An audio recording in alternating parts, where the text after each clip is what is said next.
Здравейте, всички гости в залата и всички, които ни гледат онлайн. За мен е чест за пети пореден път да отбележим и в България, и по целия свят Световния ден за безопасност на пациента. Тази година мотото е да издигнем гласа на пациентите за пациентска безопасност. Както ви казах, Световният ден за безопасност на пациента беше създаден от Световната здравна организация през 2019 година. Съответно, това беше наложено поради усложняването на здравните системи в сектора, както и за щетите, които изпитват много хора, които се лекуват в здравни заведения или имат домашно лечение. Ще си позволя да ви припомня за тези, които не са следили темата, темите, които бяха през годините. В България всъщност отбелязахме през 2019 година безопасността на пациентите с глобален здравен приоритет. Това беше мотото тогава. 2020 година мотото беше безопасността на здравните работници, приоритет за безопасността на пациентите. 2021 година безопасна грижа за майката и новороденото. 2022 безопасност на лекарствата. Разбирате, че това беше продиктувано от темата за антибиотична резистентност и какво се случва с огромните дози лекарства, които в този момент се взимаха. Тази година наистина може би е най-красивото, според мен, заглавие да издигнем гласа на пациентите. Затова и до мен е бивши експерт и ръководител на Световната здравна организация за България, доцент Михаил Околийски, вече в ролята си на заместник здравен министър. До мен също са така и хората, които са, може би, също най-подходящите да говорят в момента, тъй като са част от Обществения съвет към Министерство на здравеопазването, който се грижи за интересите на българския пациент. Това са госпожа Веска Събева и госпожа Боряна Ботева. Темите са ни свързани съответно с интереса на пациента и наистина той ли е в центъра на здравната грижа. Ще започнем с доцент Околийски. Как се приема пациента като партньор в здравната грижа въобще, защото всъщност тогава, когато пациента е партньор, тогава се вижда и в световен аспект, че здравните системи започват да работят по-добре. Да, благодаря за този въпрос. Аз смятам, че е излишно да казваме колко е важно участието на пациента в планирането на здравните услуги и взимането на решения, защото всеки един от нас е пациент в даден момент от живота си, всеки има здравни проблеми и има нужда от адекватна и медицинска и психосоциална помощ. Това дали се чува гласа на пациента, обаче определящо за това дали една здравна система е чувствителна към неговите потребности. През годините мисля, че имаме много добри примери за добра практика за въвличането на пациентски организации в различни системи за взимане на решение, но това все още не се случва по най-ефективния и най-консистентен начин. Въпреки тези добри практики, например с Асоциацията на родителите на деца с епилепсия, които винаги са били така на предния фронт на разгласяването на проблема, търсенето на варианти, все още има проблеми с част от медикаментите, с които се лекува епилепсията. С другите пациентски организации през годините сме работили много добре. Министерството на здравеопазването също се опитвало да ги въвлича, но понякога не е въвличало най-подходящите пациентски организации. Те в този смисъл трябва да са автентични и да говорят с гласовете на пациентите си, а не да представляват някакви други интереси. Ще ви дам един пример за това. През годините Българския Хелзинкски комитет нямаше достъп до възможността да прави мониторинг в държавните психиатрични болници, но това се промени и вече ще има по една така ясна програма и структура възможността истински да се прави ефективност на това дали едно лечение е съобразено с потребностите на пациентите и така нататък. Този ден не е важен сам по себе си, той не трябва да бъде еднократно отбелязван само на 17 септември. а да бъде част от този механизъм за отговорното взимане на решение. Това е била идеята на СЗО, да се въведе този ден, както казахте, 2019 година. Всички страни членки на СЗО са гласували за това да има такава кулминация. Нещо, за което в България много се мълчи и се приема за срамно, а то не е такова, е, че има инциденти в всяко едно болнично заведение и тези инциденти, които са 134 милиона на година в страните с нисък и среден доход, водят до 2,6 милиона смъртни случая. Вътрешноболничните инфекции в България не се съобщават систематично и се смята, че това е провал на лечебното заведение. Това всъщност е нещо, което придружава медицинската практика и е много добре, и това сме го говорили с колегите така много години, но все още не е станало факт да има нещо като регистър или описване на всички такива случаи на вътрешноболни инфекции, грешки в медицинския подход, така че да може да се правят подобрения в здравното обслужване и да се избягват в бъдеще.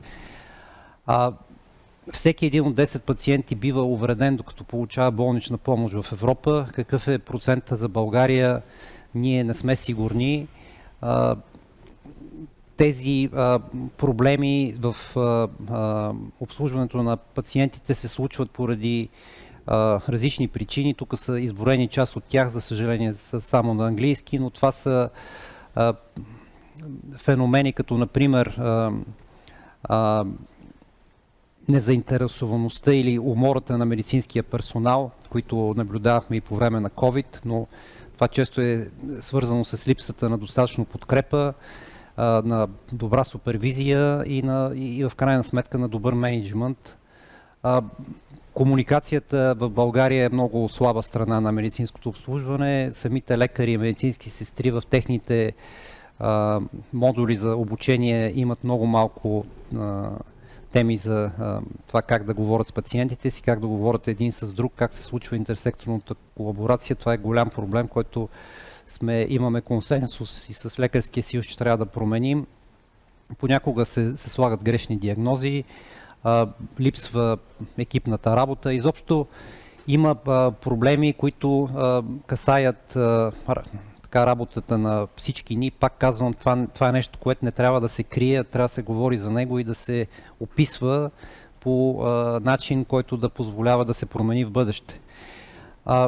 Целите, които си поставяме на Световния ден, е, както започнах, пациентите да бъдат част от формулирането на здравните политики, част от оценката на здравните политики. В тази връзка разговаряхме няколко пъти, вече имахме работна група в Министерството на здравеопазването с Националния център за обществено здраве и анализи, да направим едно представително изследване за безопасността на пациентите и тяхната удовлетвореност от здравните услуги. Това ще се случи до следващия такъв ден до година, но планираме не просто социологическо така представително репрезентативно изследване, един анализ, за който има вече добри насоки и сламки, които имаме, защото това е правено преди от НЦОЗ, но да го изведеме на едно по-високо ниво и да започнем да се вслушваме в гласа на пациента. Тук ще интервюираме и здравните работници, здравните професионалисти, които влизат в директен контакт с пациентите, но са и от друга страна в нужда от подкрепа, т.е. те са пациенти от една, пак казвам, друга гледна точка за психичното им здраве, за превенцията на бърнаут и за запазването на мотивацията им да работят и да не емигрират. Това цялото е свързано с повишаване на осведомеността. Планираме сега от другата седмица с прес-центъра на Министерството на здравеопазването една много мащабна кампания за важността на противогрипните ваксини и ваксините за новия вариант на COVID, които вече са налични във всички РЗИ-та, 80 хиляди броя. Хората забравиха колко е важно да се вакцинират и започва да се покачва заболеваемостта. За щастие този нов подвариант не води до такива големи осложнения, но ако се заразят по-големи групи хора с хронични заболявания и над 65 години, поради много ниското вакцинално покритие в България, което около 30%, може да се стигне до сериозни проблеми, така че ще търсиме партньорство с всички пациентски организации. Даже в предварителния разговор с госпожа Събева започнахме да говорим колко е важно да се вакцинират и хората с епилепсия. Вече има нови насоки. Това трябва да стигне до всеки един здравен професионалист, както и до пациентите.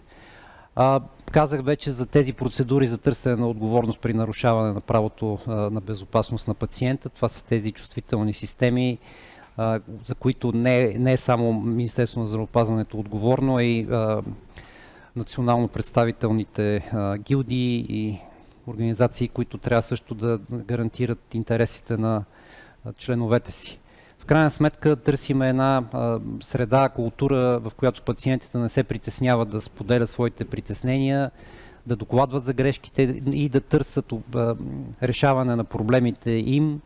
Аз самия съм с ресор обществено здраве и получавам много жалби на пациенти, всяка една от които бива разглеждана и бива насочвана, бива и намерен отговор от релевантните колеги. Тоест смятам, че само по такъв отговорен начин може да вървим напред. Така че ви благодаря за интереса и съм готов и да отговарям и на въпроси после. Благодарим, доцент Околийски.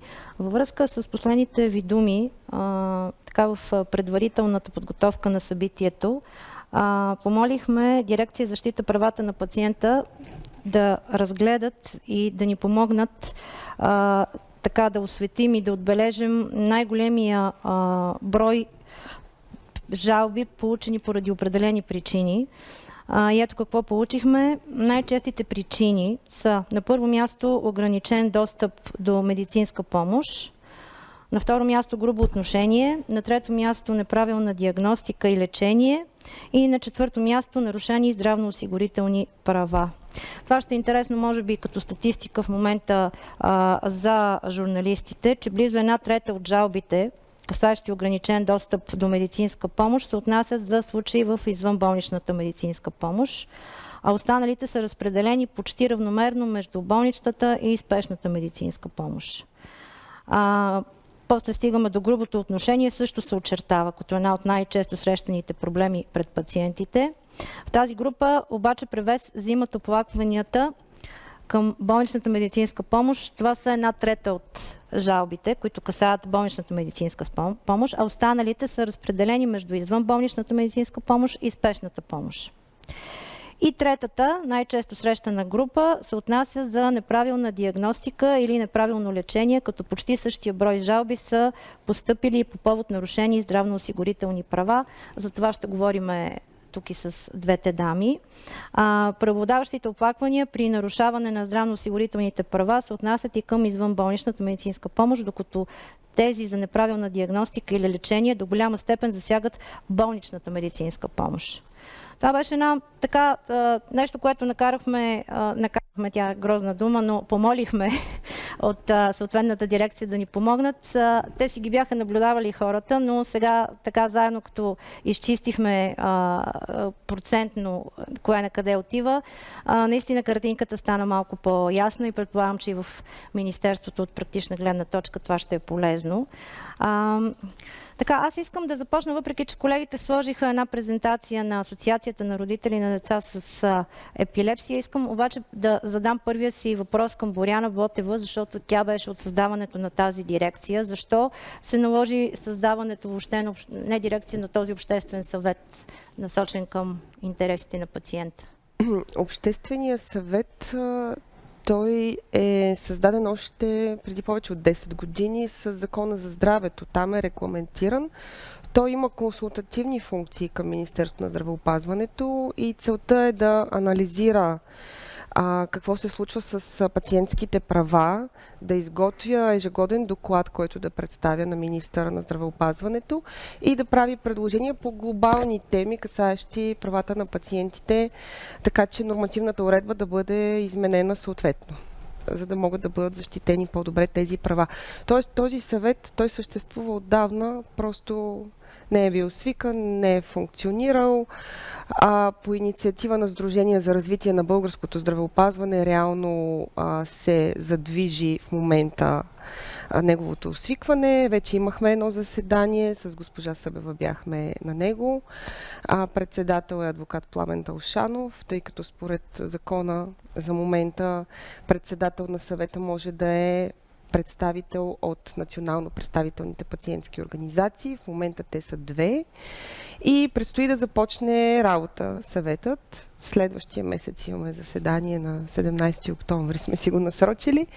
Като от Сдружение за развитие на българското здравеопазване ние сме го поставили този въпрос, но смятаме да го поставим вече пред самия съвет. Той касае електронните здравни досиета на пациентите, на всички нас, тъй като смятаме, че достъпът до електронните здравни досиета е ограничен чрез електронен подпис и код от НАП, което ограничава възможността за достъп. По-скоро достъпът трябва да бъде доста по-разширен, тъй като не всеки има електронен подпис и не всеки може да има този достъп. Също така не е добре уреден и въпроса с достъпа на законните представители, да кажем на родители или на законни представители на определени лица. Няма уреден този въпрос, така че и този въпрос трябва да бъде уреден. Това ще е от наша страна първата тема, която ще поставим, защото тя касае всички граждани реално.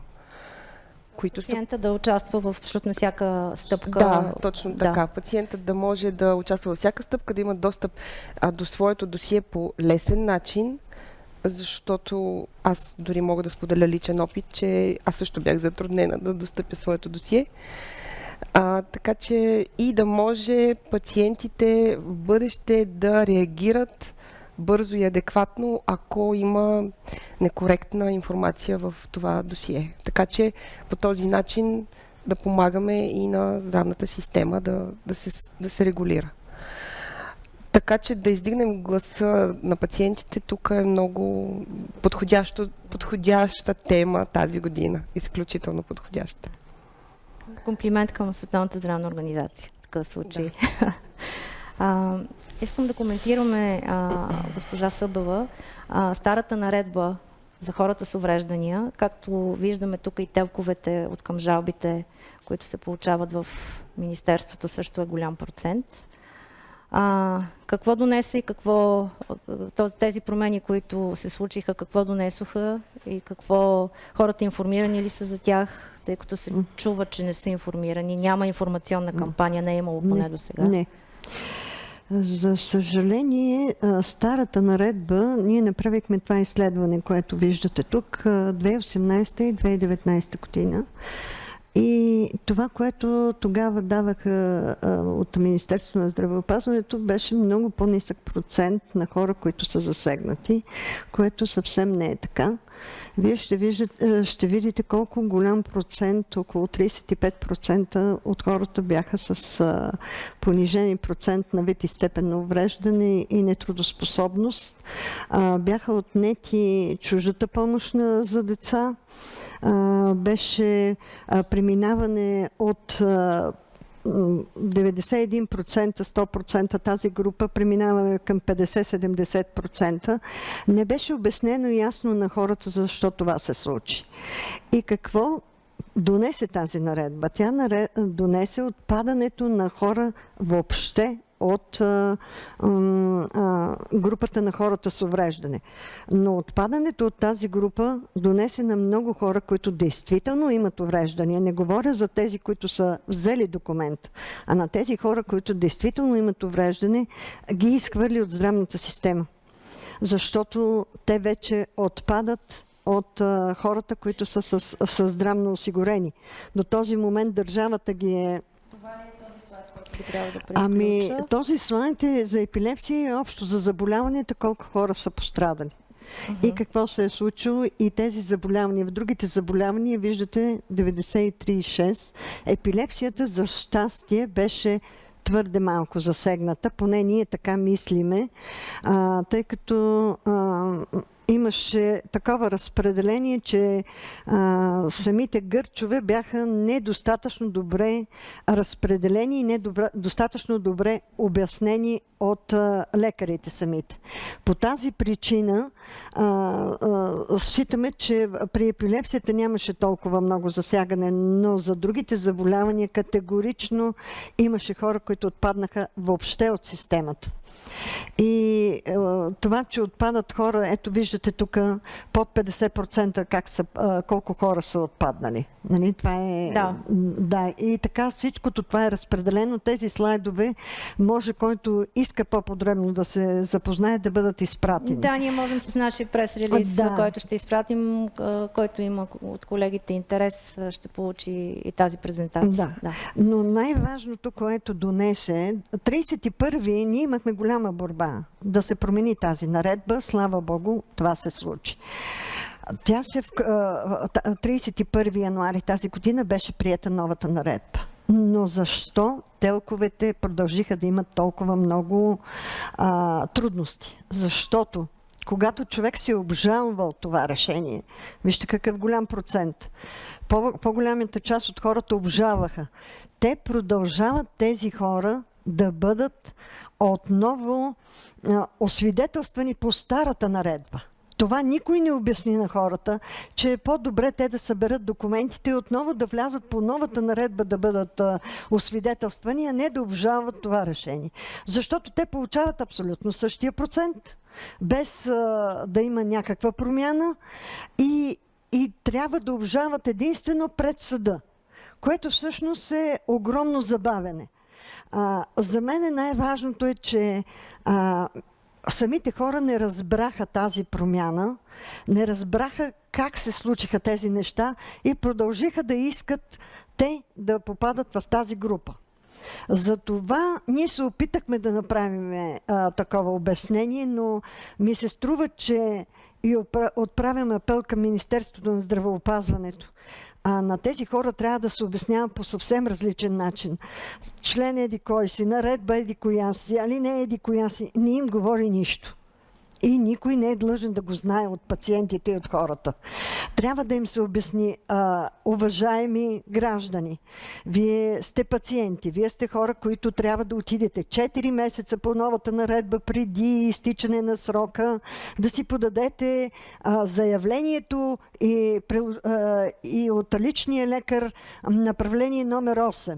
Нищо друго не ви трябва. Очаквайте писмо. Но това трябва да бъде обяснено и на телковите. Самите комисии, които са за медицинската експертиза, защото от преди една седмица имам случай, в който беше отказано на наш пациент да му бъдат приети документите, защото той не бил представил изследвания. Ама ти отиваш първа да заявяваш, че искаш да бъдеш на телка. Значи ти не можеш да имаш документи. Ти трябва да изчакаш писмото, в което да ти бъдат насрочени изследванията, с които ти да се явиш. Така че има някакво объркване. Затова трябва да има от Министерството на здравеопазването изрични указания към самите телкови комисии. Защото и те не са наясно.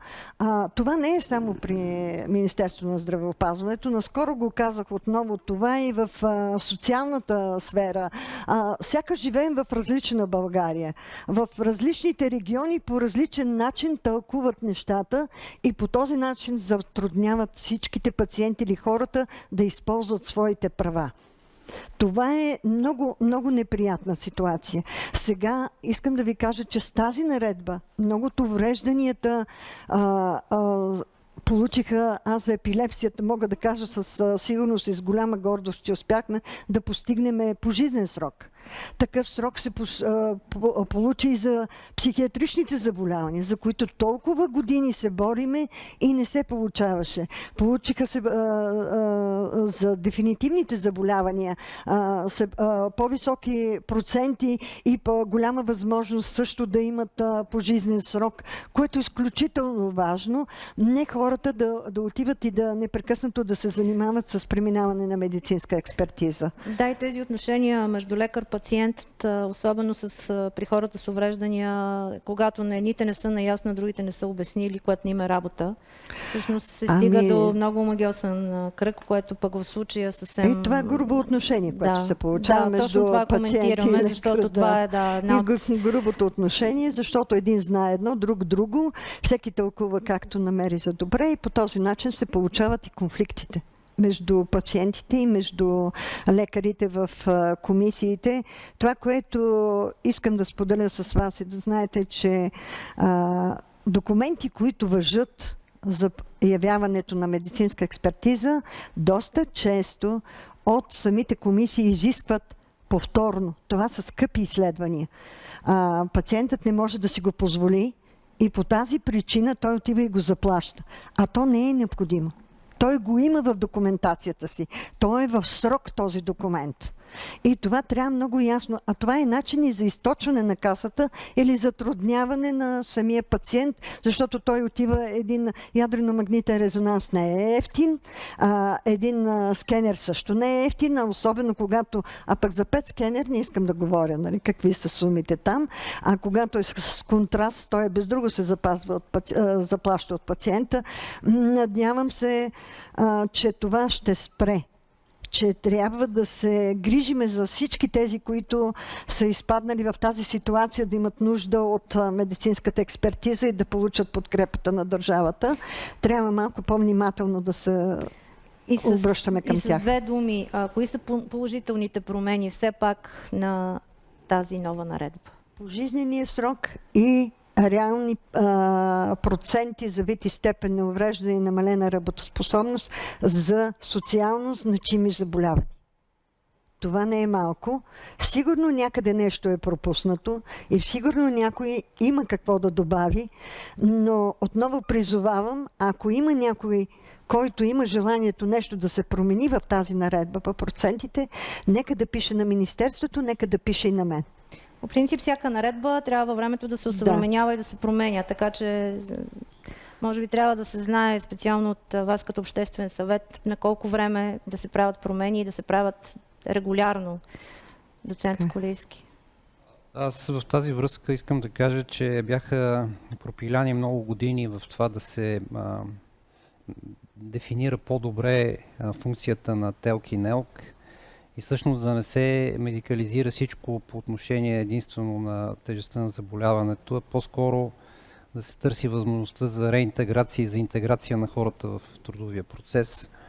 Имаше проект за доста милиони за въвеждането на международната класификация на функционирането на СЗО, съвместен проект между МЗ и МТСП, който не знам до какво е довел, по-скоро знам, че до нищо не е довел.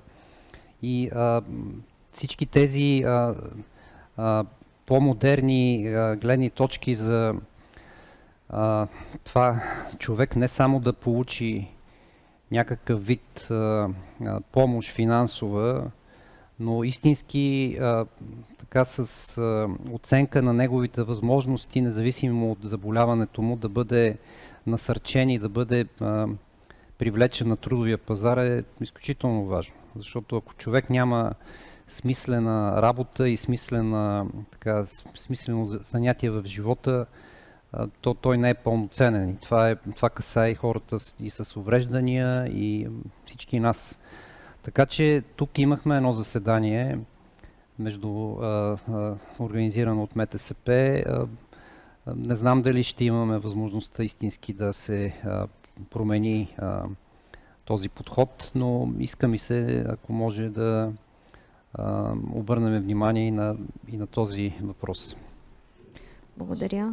Разбира се, госпожо. ICF системата, разработена в България, започна да се прилага и се обучават експерти в образованието, което е една стъпка, нали, напред. Специално за МТСП, ICF системата, част от нея, започна да се въвежда по закона за личната помощ, което предизвика изключително голяма съпротива и недоволство, защото в България има едно виждане, че всеки с 100% трябва да получи едно и също.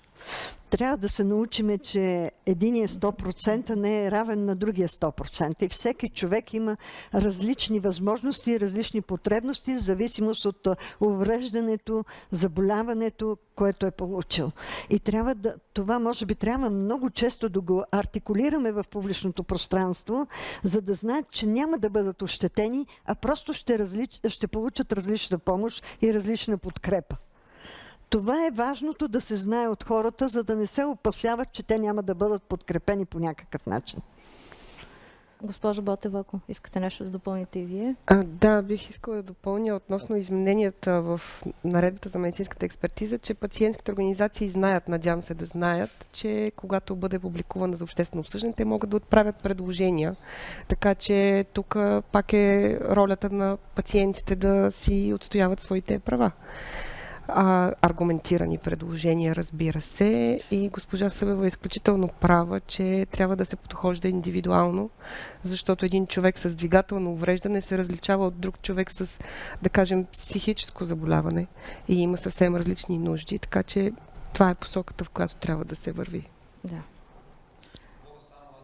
Да подкрепя изказването на госпожа Ботева с личния ангажимент и интерес на хората да проактивно да си защитават правата и да си запазват здравето. Аз съм и председател на надзорния съвет на Здравноосигурителната каса. Там правим опит да изместиме фокуса от болнична помощ към извънболнична помощ, профилактика на заболяванията, промоция на здравето. Това, колеги, е толкова важно за хората с увреждания, което касае тяхното и физическо и психическо здраве. Те да избягват незаразните хронични заболявания с активен начин на живот и с правилна диета, и с движение, и с посещаване на профилактичните прегледи, така че да им се удължи живота в здраве, качеството на живот да им е по-високо. Но това в крайна сметка зависи наистина от всеки един от нас. Процента на хората, които практикуват профилактичните си прегледи е под 40. Т.е. по-голямата част от българите изобщо не разбираме важността проактивно да си пазиме здравето. А в тези пакети на профилактиката има чудесни скринингови инструменти, изследвания, които абсолютно безплатно човек може да направи. Знам, че това не се случва от ден за утре и в тая област планираме широка, много мащабна национална кампания с помощта на всички вас да стигнем до умовете на всеки български гражданин да разбере защо трябва да практикува тези профилактични прегледи с общо практикуващия си лекар. Всичко пак допира, може би, и до интереса на всеки от нас да се грижи за здравето си, но и до информация какво може да се ползва. Защото, примерно, и аз сега напоследък, като навърших едни години, започнах да си давам сметка, че трябва да си правя всяка година определени прегледи, до сега малко, да. Но трябва да се знае за определена възраст какво е възможно да се случи през ОП-лето ти, съответно през по-здравна каса. Трябва да има една подредба, която аз лично не мога никъде да намеря. И се надявам наистина вие в колаборация да създадете нещо, което всъщност е много... Не е толкова елементарно, всъщност въобще не е елементарно, но не съществува до този момент и пациента наистина в случая не е в центъра. Това важи а всеки един от нас е предстоящ пациент, каквото и да става. Това важи не само за профилактичните прегледи, а и за медицинската експертиза. Аз отдавна си мечтая да има едно място, където човек, когато има нужда от информация, просто влиза, намира я, прочита я и е информиран коя стъпка след коя следва. Защото в момента пациентът е изгубен в превода. И за профилактични прегледи, и за медицинска експертиза, и за каквото и да било. И ние като пациентски организации се опитваме да запълним тези празнини, но до някъде успяваме, до някъде не. Не се получава. Ние от портал хора. на пациента вече работим по това, да. така че по някое време приятно ще ви изненадаме. Не се стига Да. до всички хора поради това, че не всички.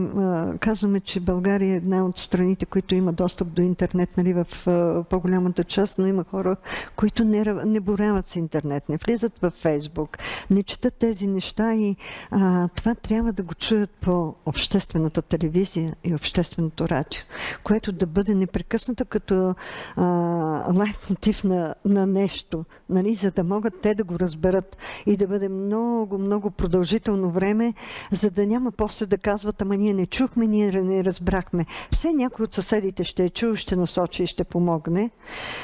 Така че ми се струва, че трябва да има малко повече да се използват тези обществени медии, които също По въпрос на така. стратегия и съм сигурна, че от Министерството ще се справят и с ваша подкрепа. Много ви благодаря, дами. Аз ще помоля доцент Околийски да остане до нас. Малко ще ви зарадваме, нали, с хубави неща, които се случиха в последните месеци. В последния ни панел, те всъщност са два, нали, не са доста по-кратък формата на дискусионното студио, но наистина искаме с нещо хубаво да завършим нашето събитие. От години с госпожа Леси Дренска се борим и с доцент Околийски в ролята си на тогава вече на експертите от Световната здравна организация, се борим за правото на достъп до лечение на хората с хепатит, то главно с хепатит С. Случиха се, може би не всичко, но се случиха добри промени в последните месеци. И заповядай, Силвана. Искам да благодаря, че сме на събитие, което е с фокус върху пациента, защото като се замисля през последните години, на каквато и конференция или обучение да съм присъствала, винаги са експертите, пациента винаги е накрая. Тоест, той не е сред експертите, а пък всъщност смятам, че ние пациентите сме експерти по отношение на собственото си здраве. Истината е, че при хепатит С наистина настъпиха доста така сериозни промени в последните няколко години. Аз ще започна с каква беше преди ситуацията и какво е в момента. Само искам да отворя една скоба, че изследванията за хепатит Б и С бяха включени в профилактичния пакет, които се предоставят през общо практикуващите лекари. Това стана реалност благодарение на националната програма по превенция и контрол на вирусните хепатити и са факт от септември 2022 година. Това, тъй като не е обект на презентацията ми, просто отварям скоба хората да знаят, че ако са на възраст между 40 и 60 години, имат право да се следват през общо практикуващия лекар и това е много важно по отношение на профилактиката, която доцент Околийски отбележаме в информацията, която... Да. А по отношение на хепатит С, винаги боравим с много числа, но всъщност за мен като пациент е важно да си представим, че за тези числа съществуват всъщност хора. И това са реални хора, това са наши близки, наши приятели, това сме самите ние, така че когато гледаме числа, всъщност нека виждаме хора. Много набързо хепатит С е вирусна инфекция, която поразява основно черния дроб. Ако не се лекува, може да доведе до цироза или рак. В България много малко пациенти се лекуват към днешна дата, поради факта, че доскоро не съществуваха профилактични изследвания, нямаше дългосрочна информационна кампания, това за което отново нали стана на въпрос.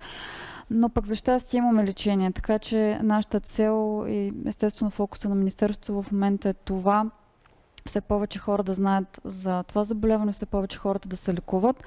През годините ние срещнахме проблем с достъпа до лечение, тъй като 2016 година влязоха новите терапии по здравна каса, но имаше доста ограничаващи изисквания. И на този слайд може да видим всъщност през годините как са протичали процесите. Чернодробната биопсия беше задължителна до 2020 година. Тя беше наистина един огромен препъни камък пред пациентите, защото не всеки желае да се биопсира и не е необходимо. По света от години съществуват неинвазивни методи, така че нашата борба от 2016 година в общи линии винаги е била към посоката в това да се улесни достъпа, защото такива са световните тенденции и препоръки, а не да се ограничава достъпа. Според Световната здравна организация, ако искаме да елиминираме вирусния хепатит в България до 2030 година, ние трябва да лекуваме 5000 души с хепатит С на година. Вие може да видите в долната графика, че този процент през последните няколко години намалява и това беше точно поради липсата на скрининг, който за щастие вече имаме, което е позитивното, и поради ограничаване на изискванията, които към момента вече наистина са доста облегчени. Нямаме чернодробна биопсия, вече имаме неинвазивни маркери от 2020 година и най-новото, което се случи тази година с подкрепа на доцент Околийски като председател на надзора в Касата, е, че отпаднаха 6 месеца проследяване, което беше наистина голям проблем. Тоест, Здравната каса искаше един човек, когато разбере, че е болен от хепатит С, да чака 6 месеца и чак тогава да си подаде документите, което не е приложимо при голяма част от хората. Такива, които са с специален режим, както лишените от свобода, ние не можем да чакаме тези хора 6 месеца преди да ги лекуваме, защото те или излизат навън вече, нямат здравни осигуровки, или се местят в друго заведение за лишаване от свобода. Много е трудно да достигне до тези хора, там всъщност е резервуара на инфекцията. Така че може да видите, че доста години всъщност ни отне тези промени да се случат, но те вече са факт. И това стана благодарение за мен на реалния диалог между институциите. Смея да кажа, че нашия опит през последните години беше доста плачевен, защото по отношение на всичко това, което се случи, са изписане безброй писма, проведени са доста срещи, но ние не видяхме наистина така реален диалог. Отпадането на биопсията стана благодарение на дела, които заведохме в съда и ги спечелихме. Не станаха благодарение на проактивността на специалистите. Но това се промени от тази година чувствително наистина. Вече имаме така мощен съюзник в лицето на доцент Околийски, на другите експерти от експертния съвет. И наистина се вижда, че когато седнем на една маса и наистина водим диалог и виждаме къде са проблемите и какви са евентуалните решения, нещата се случват. Заради това смятам, че за да се получават нещата, не е необходимо да водим дела и по-скоро трябва да търсим партньорство реално и това да имаме дългосрочна политика по отношение на вирусните хепатити. Така че още веднъж благодаря за поканата днес да участваме тук, да говорим за това колко е важно пациента да бъде въвлечен в цялостния процес и да наистина съществува диалог между институции, между лекари и между пациенти, защото без нито една от тези 3 опорни точки нищо не се получава. Благодарим ти много. Благодаря и аз. Искам с още една хубава новина да продължим. Наскоро беше първи учебен ден. При нас е професор Радка Аргирова. Тя е така един неофициален лидер на скоро сформираната коалиция HPV. Както разбирате, става въпрос така за учени експерти, които създадоха коалиция преди няколко месеца в посока повишаване вакцинационното покритие на всички свързани HPV заболявания. Хубавата новина е, че от септември месец в България вече влезе така най-революционната и нещото, което наистина може да запази здравето на децата ни. 9-валентната ваксина, която всъщност замести 4-валентната до сега. Вакцинационното покритие, съответно аз участвам в информационната кампания, която сега стартирахме миналата седмица, също във връзка с първия учебен ден, казва се "Защити бъдещето им". Госпожа Аргирова така много страшни статистики преди време успяхме да намерим и съответно от Световната здравна организация също ни помогнаха, пак в лицето на доцент Околийски. В България в момента е между 1 и 3% вакцинационното покритие за HPV ваксина. Бих искала да дам думата на професор Аргирова. Благодаря много, уважаеми господин заместник министър, уважаеми колеги, журналисти, медии, всички вие, без които изобщо не може да съществува и този ден, и този хубав празник, който честваме днес. Аз бих искала преди да благодаря за поканата да бъда тук сред вас, изключително приятно. Бих искала да предложа малко по-лично да погледнем на този въпрос. Тоест, обръщам се към всички лекари и всички, които служат на фронта на медицината. Независимо дали са лаборанти, санитари, акушерки и каквито и да са химици, физици, лекари. Нека да говорим с пациентите. Нека да разговаряме с тях. Гласа на пациента, интересно, когато ще си правим в къщи нови мебели, викаме майстор, викаме производител, гледаме каталози, обаче винаги това става с наше участие, нали? А когато става дума за здравето ни и когато става дума за здравето на пациента, много често бързаме, нямаме време. Аз съм свидетел на това как идват хора, които с рецептите изписани и казват, не мога да го разбера, никой не ми обясни как да го взимам това. Това е едната страна на въпроса. И страшно се зарадвах, като чух, че сте постигнали едно съгласие с Българския лекарски съюз, този въпрос да се постави. Трябва да се научим да разговаряме с тях. Те са живи хора, един ден и ние ще станем пациенти, ако още не сме станали такива. И вижте, всеки пациент, когато попадне в здравно заведение или пък е болен вкъщи, няма значение, винаги си задава един и същи въпрос. Можеше ли това да не ми се случва? И много често отговорът е да, можеше. Къде ни е профилактиката? Защо мълчим по този въпрос? Едва в последните 1-2 години малко се заговори, до голяма степен, разбира се, и заради ковида. И аз тук искам да кажа, че това е огромен подарък бих го нарекла, което получават нашите 10 до 13 годишни малки граждани, за сега гражданки, но нещата ще се развиват, да получат безвъзмезно този Гардазил 9. Това е най-добрата ваксина. На практика всички страни, има страни, които работят и с едната, и с другата, с предишната 4-валентната, но, например, САЩ работи само с Гардазил 9. Това е една ваксина, която покрива 9, идва от там, че покрива 9 типа папиломен човешки вирус. Защото всички сте чували и знаете, че 16 и 18 са тези, които са над 70% свързани с рак, например на маточната шийка, но 6 и 11 са свързани с кондиломи, 31, 33, 51 също са свързани с други видове рак. Така че ние вече не говорим за рак на маточната шийка, говорим за HPV свързани заболявания, които не можем да разделим къде са повече в единия или в другия пол. Просто виждаме статистически по-голям брой смъртни случаи, по-фрапантно рака на шийката на матката, но другото също изобщо не е за пренебрегване. За сега статистиката показва, че около 20% по-висок е процента на успеха на тази ваксина по отношение предпазване, отколкото предишната 4-валентната, така че това е важно и интересно. Много е важно отново да разговаряме с хората и да им обясним тези неща, защото има такива, които казват, аз имах и се отървах. Да, в около 2 години, за около 2 години е възможно вируса да се изчисти, този, който го има. Но има една особеност. Няма след изчистването гаранция, че няма отново да настане заразяване. Няма такова нещо. Тук заразяването може да стане с няколко типа едновременно.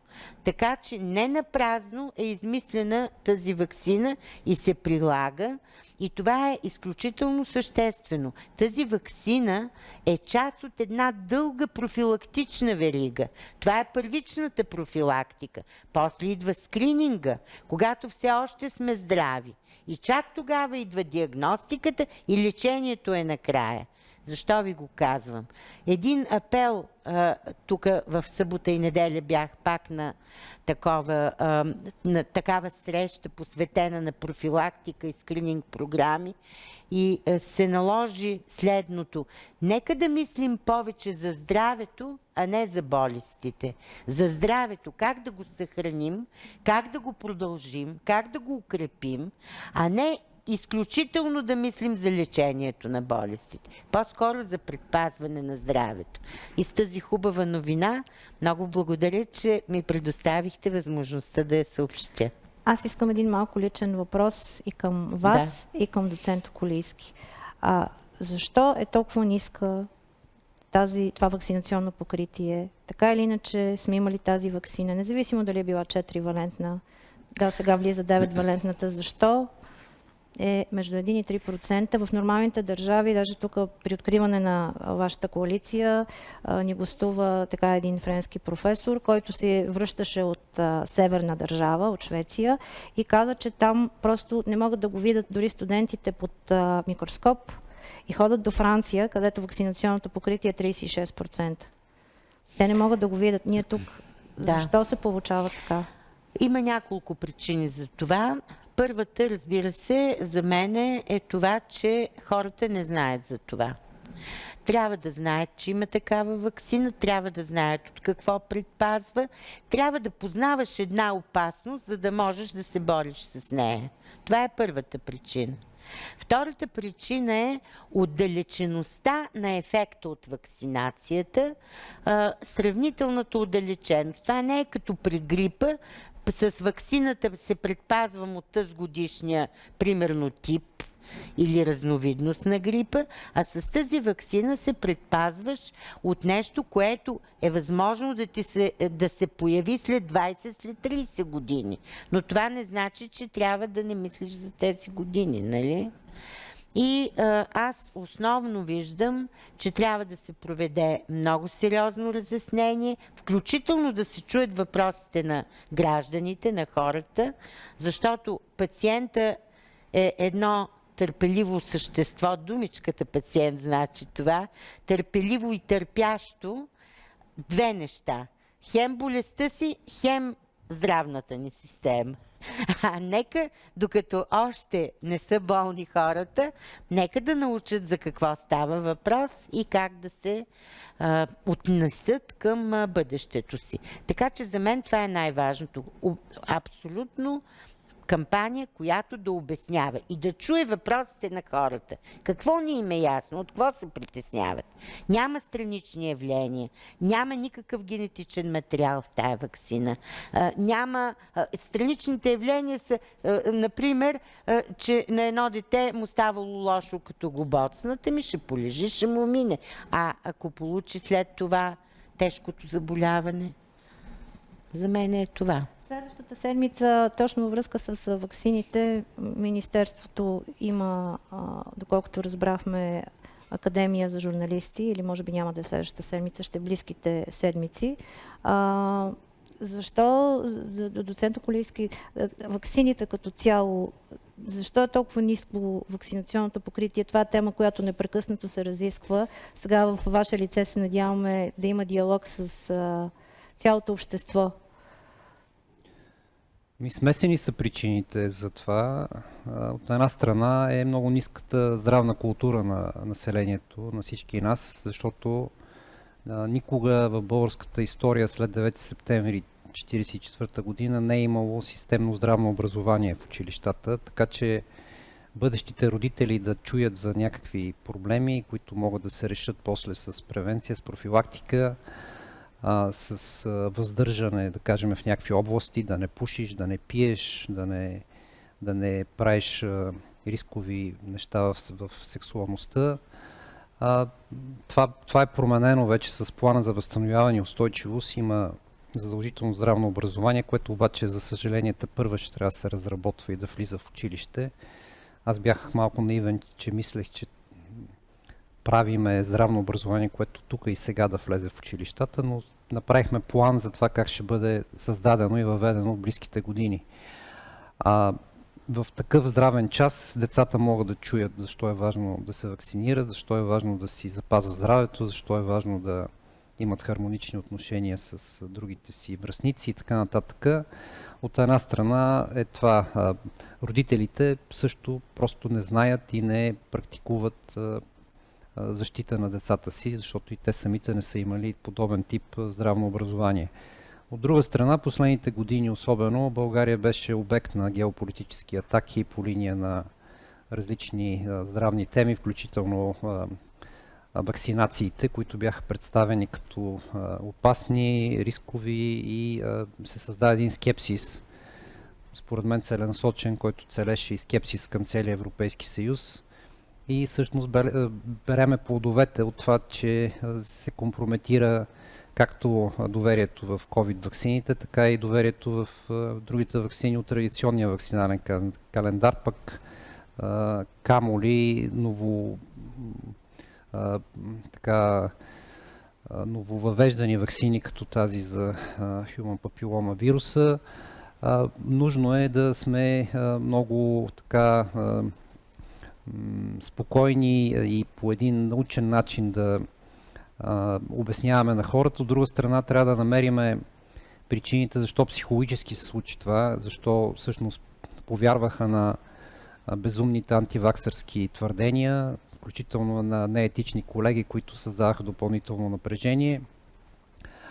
Ние сме поискали Министерството на здравеопазването от Световна здравна организация да ни помогне с изследване на поведенческите инсайти, на поведенческите нагласи, защо българите толкова ли сме себе разрушителни или просто има други причини, поради които сме на първи места по тютюнопушене, пиене, липса на физическа активност, липса на грижа за себе си, или пък има обективни причини. Къде се коренят тези причини, как може да им повлияеме, за да може да съответно да направим след това и кампании с нашия прес-център, основание на истински доказателства. Това е такава амбиция, която аз лично имам много сериозна, защото това наистина може да промени картината, която в момента е ориентирана към това само и единствено да се наливат пари в софистицирани интервенции на болничната помощ, които са все по-скъпи и по-скъпи, а пък най-евтините неща, които не струват истински много пари, изобщо не се практикуват. И това дали е заради лобитата на фармацевтичните фирми, дали е заради нашата глупост като народ, не знам. Това трябва да се установи и трябва да намериме всъщност какъв е диалога, като говорим за гласа на пациента, гласа на гражданина. Защо един родител упорства да вакцинира момичетата си, въпреки че това е безплатно, за да ги предпази от рак на шийката на матката. Може би като чуе, че годишно умират 3 жени дневно от такъв вид рак и всеки говори за това кога се открие ваксина против рака, ами има я. И вие като има, ползвате ли я? Утре ще има ваксина и за други видове рак, но сега този вид рак, който касае страшно много хора, по никакъв начин в България не го бориме. А Австралия, например, почти е изкоренила това заболяване. И това са феномени, които касаят националната ни сигурност. Защо, знаейки, че алкохола замъглява съзнанието, ни се качваме на колата и караме и убиваме деца, това е дали е самоубийствено някакво поведение или пък плод на абсолютно невежество. Ние сме част от европейския народ и според мен трябва да правиме неща, които са рационални и базирани на здравия разум, а не на някакви субективни, собствени, деструктивни решения. Благодаря. Колеги, за въпроси, ако има и нещо онлайн, също сега. Да, заповядайте. Ако няма въпроси, мога да ви пожелая приятна седмица. Много благодаря, че бяхте тук с нас и наистина доцент Околийски много хубаво каза накрая, че може би да издигнем гласа на пациентите, но реално да издигнем и гласа на човека, защото когато има диалог и като се чуваме, тогава нещата вървят ако не в правилната посока, то поне правим опити да вървим натам. Благодаря много, че всички бяхте тук и заповядайте, скоро пак ще имаме интересна покана. Благодаря ви.